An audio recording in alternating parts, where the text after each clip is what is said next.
나는 너무너무 아프다.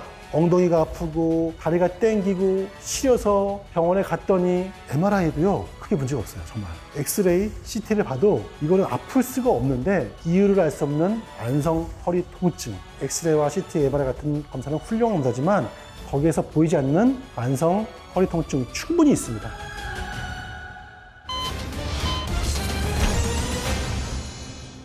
안녕하십니까. 건강해진 구독자 여러분, 저는 척추신경외과 의사 이정석입니다.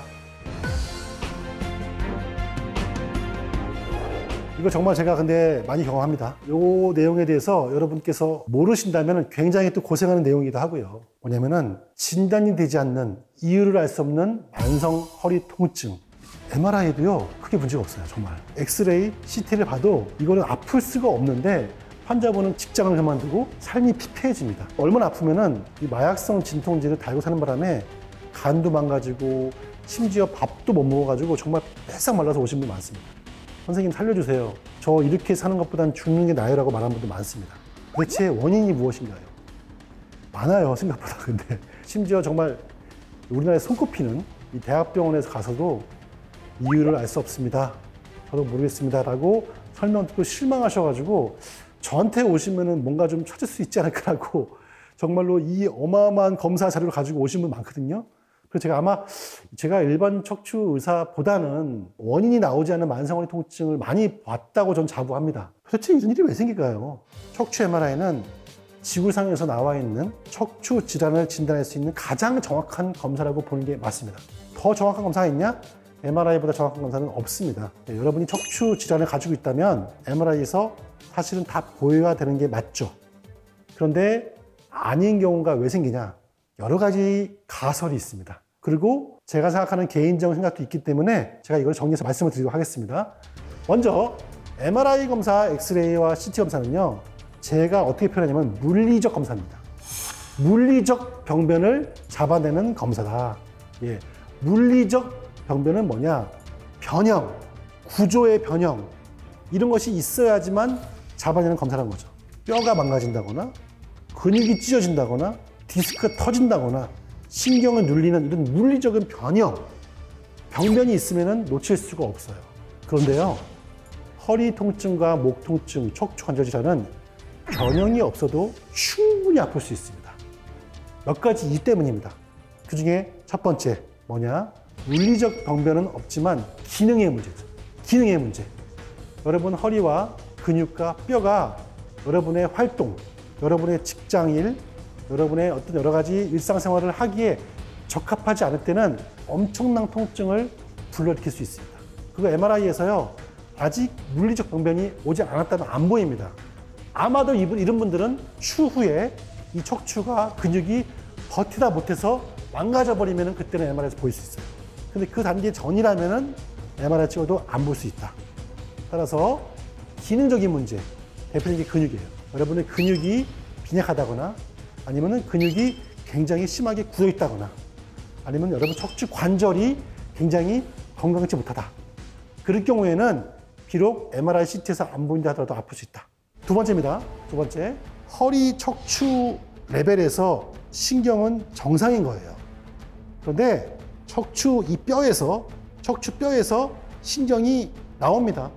나와서 그 다음부터 여러분의 허리 근육을 통과하고 엉덩이를 통과해서 다리로 들어갑니다. 다시 한번 정리할게요. 척추뼈에서는 신경이 있는 것을 중추신경이라고 하는데 여기 문제 없어요. 근데 여기서 신경 가지가 나와서 근육을 통과하고 엉덩이를 통과하고 다리를 통과하는 그 어딘가에서 신경이 눌린다면은 역시 똑같이 협착증과 디스크처럼 다리가 땡기고 엉덩이가 아프고 다리가 저릴 수 있습니다. 그런데 척추 MRI는 이거를 발견할 수 없어요. 아직까지도 이거는 기술적 한계 때문이라고 표현하기 그렇습니다만 이 어딘가에서 눌리는 이거 제가 말초신경에 표현합니다. 말초신경 레벨에서 눌리는 것은 사실은 MRI에서 안 보입니다. 그나마 유일한 검사는 근전도 검사라는 게 있습니다. 신경전도 검사를 하고 있는데 이 검사 또한 아직까지는 명확히 한계가 많습니다. 신경이 심하게 망가진다거나 아니면은 일부 부위에서 눌리는 것 외에는 발견할 수가 없다는 한계가 있기 때문에 말초신경 병변에서 신경이 어딘가에서 눌린다면은 아프지만 MRI 정상이다. 이 말초신경 병변에서 눌리는 경우, 그리고 그 대표적인 질환을 설명을 드리도록 할게요. 허리는 정상이다. 나는 너무너무 아프다. 엉덩이가 아프고 다리가 땡기고 시려서 병원에 갔더니 MRI 정상이에요. 그럼 선생님 무슨 말인지 아세요? 정상이에요. 아플 수 없어요. 신경정신과 가서 정신과약 드세요. 이렇게 설명하는 사람도 있대요. 근데 정신병 아니에요. 여러분이 정말 아프기 때문에 휴가를 내셔가지고 돈 들여서 그 큰 병원 가셔가지고 한 달, 두 달 대기하시다가 보신다는 거잖아요. 그죠? 그런 분들은 진짜 아픈 분들이죠. 의사 선생님들이 정신병이에요. 아플 리가 없습니다. 이렇게 말하는 것은 저는 정말로 그거는 큰 신뢰다. 아프기 때문에 왔다는 것을 인정해야 됩니다. 그러면은 찾아야 되겠죠. 찾기 힘들지만. 자, 대표적인 말초신경 질환은 뭐냐면요. 당뇨예요, 여러분. 당뇨가 있다면 당뇨의 합병증 중에서 당뇨성 말초신경병증이라는 병이 있습니다. 말초신경이 망가집니다. 팔이 저려요. 아프고. 이런 분들은요. 그런데 근전도 검사에서 나옵니다. 두 번째, 하지불안증후군도 있습니다. 하지불안증후군이라는 병도요. 역시 비슷하게 증상을 유발합니다. 그런데 하지불안증후군은 특징이 있어요. 왜냐면 특히 밤에 아파요. 낮에 활동할 때는 신기하게 덜 아파요. 근데 밤에 잘 때면 그렇게 아픕니다. 이거는요, 협착증과 디스크가 차이죠. 협착증과 디스크는 활동할 때 아프죠. 예, 낮에 아프고 밤에는 좀 아프긴 합니다만 더 심하게 아프지는 않죠, 주로. 그래서 낮에는 활동하면 오히려 괜찮은데 밤에 특히 아파서 고생한다거나 자다가 아파서 다리를 막 흔들어야지만 좀 완화가 된다? 이거 하지불안증후군입니다. 또 하나 있어요. 여러분 많이 헷갈리시는 하지정맥류. 다리에 있는 정맥이 막히는 하지정맥류 또한 다리가 아프고 저리고 땡기는 증상을 유발할 수 있거든요. 그런데 하지정맥류는 초음파로 관찰이 됩니다. 초음파에서 뭐 대부분 보이지만 초음파를 안 본다 하더라도 차이가 있습니다. 뭐냐면은 대개는 정맥질환이기 때문에 다리가 심하게 붓거나 아니면은 색깔이 다르죠. 혈액의 흐름의 정체가 된다는 것은 병변과 병변이 없는 다리에 색깔이 좀 차이가 나기도 합니다. 그래서 창백도, 울긋불긋한 이런 색깔의 변화가 있으면은 동맥, 정맥 관련된 질환을 의심해야 되고요. 이거는 쉽지 어렵지 않게 초음파로 관찰됩니다. 하지만 다 이상이 없다. 네, 이것도 아니고 저것도 아니고 저것도 아니야. 그때 나오는 질환이 바로 이상근 증후군입니다. 이상근 증후군, 영어로 피리포미스 신드롬입니다. 피리포미스라는 것은 뭐냐면은 이 배예요. 서양 배. 그 피리폼이라는 이 배 보면은 마치 우리 엉덩이에 있는 이 이상근이라는 근육과 닮았어요. 닮아서 이것을 이상근 증후군 또는 피리포미스 신드롬이라고 합니다. 엉덩이 깊숙이 여러분이 엉덩이를 만졌을 때 만지는 근육은요, 대둔근입니다. 대둔근 안에 있기 때문에 여러분이 만질 수는 없습니다. 그 이상근에 어떤 여러 가지 원인으로 인해서 이상근이 문제가 생기게 되면은 이상근 밑에 통과하는 척추에서 나온 굉장히 중요한 좌골신경이 있는데 그 신경을 이상근이 강하게 누른다거나 아니면 늘러붙어서 유착이 생깁니다. 그렇게 되면은 이 좌골신경 레벨에서 병변이 생겨가지고 다리가 땡기고 저리고 시리고 아픈 그런 증상이 생길 수밖에 없습니다. 마치 협착증과 디스크와 거의 동일하게. 이런 경우는 당연히 이상근의 문제이기 때문에 허리 MRI에서 전혀 문제가 안 보입니다. 증상만 가지고 이상근 증후군 판단하시면 안 됩니다. 가장 먼저 해야 될 것은 척추 전문의와 만나서 협착증이라든지 디스크 탈출증에 대해서 검사를 먼저 하셔야 되고요. 그게 없다면은 그 다음 또 치료를 받아보시고 아니라면은 이상근 증후군 가능성도 있기 때문에 이상근 증후군에 대해서 좀 더 많이 공부하시고 많이 치료를 하시는 선생님들 의견을 좀 물어보신다면은 제가 보기엔 도움이 될 거라고 생각합니다. 이상근 증후군요, 근데 논란이 많습니다.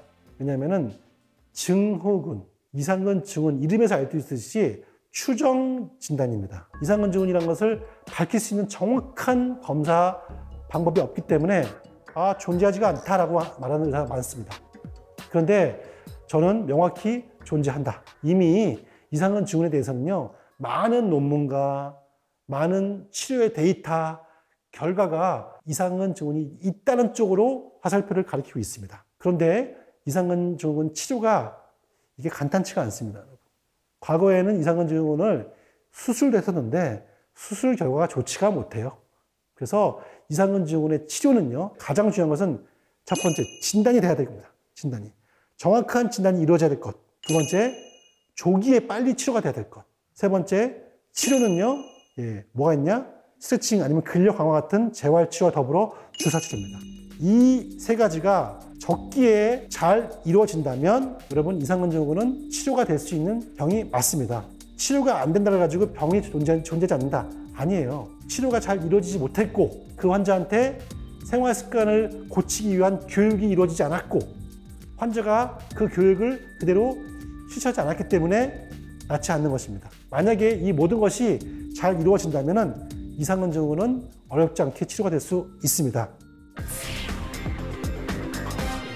가장 좋은 이상근 증후군의 치료 방법은 이상근 스트레칭입니다. 그럼 이상근 증후군이 왜 묻히냐? 주로 좌식 생활을 많이 하시는 분이죠. 주로 사무직, 운전을 오래 하시는 분들, 그런 분들이 많이 생기는데 이상근이 뭉쳐가지고 많이 굳어있는 경우죠. 그런 경우는 이상근을 스트레칭 시켜야지만 좌골신경, 신경과 유착되는 것이 떨어지고 신경이 압박되는 것도 떨어지는 것이죠. 그래서 이상근 스트레칭이 굉장히 중요한 운동 방법입니다. 이 이상근 스트레칭 운동은요, 이상근 증후군 치료하는 데도 도움되지만 여러분 허리 디스크와 협착증으로 고생받는 분들을 위해서도 굉장히 좋은 운동입니다. 집에서 할 수 있는, 사무실에서 할 수 있는 간단한 이상근 스트레칭 제가 설명드리겠습니다. 자, 먼저 똑바로 앉은 상태에서 병변, 아픈 쪽 다리를 이렇게 무릎에 올려주세요. 올려주시고 이때 가장 중요한 게 있습니다. 다리를 올릴 때라든지 스트레칭을 할 때 허리가 구부정하시면 안 됩니다. 허리가 구부정해지시면 디스크 질환이 악화된다거나 아니면 허리 통증이 악화될 수가 있습니다. 그래서 항상 허리는 똑바로, 가슴은 피고요. 허리는 똑바로 피셔야 됩니다.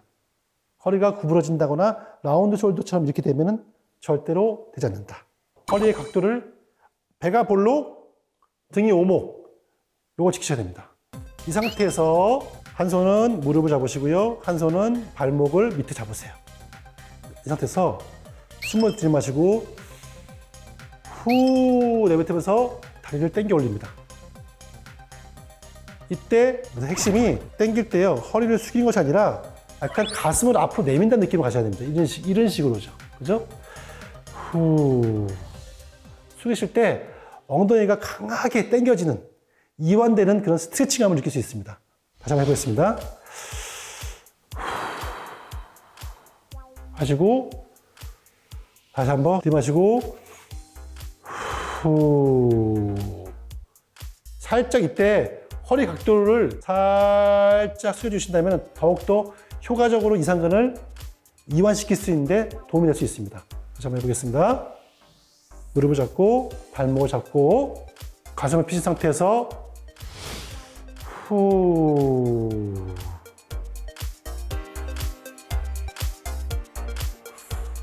이런 식으로 한 다리당 10초씩 3회, 안 아픈 데를 같이 하시면 좋습니다. 양쪽 다리 번갈아 가면서 10초씩 3회, 3회, 하루에 3번 정도, 특별하게 통증이 오지 않는다, 수시로 하신다면 더욱더 도움될 수 있기 때문에 여러분 굳이 특별한 시간과 장소에 구애받지 않고 할 수 있는 이상근 스트레칭 운동이 되겠습니다.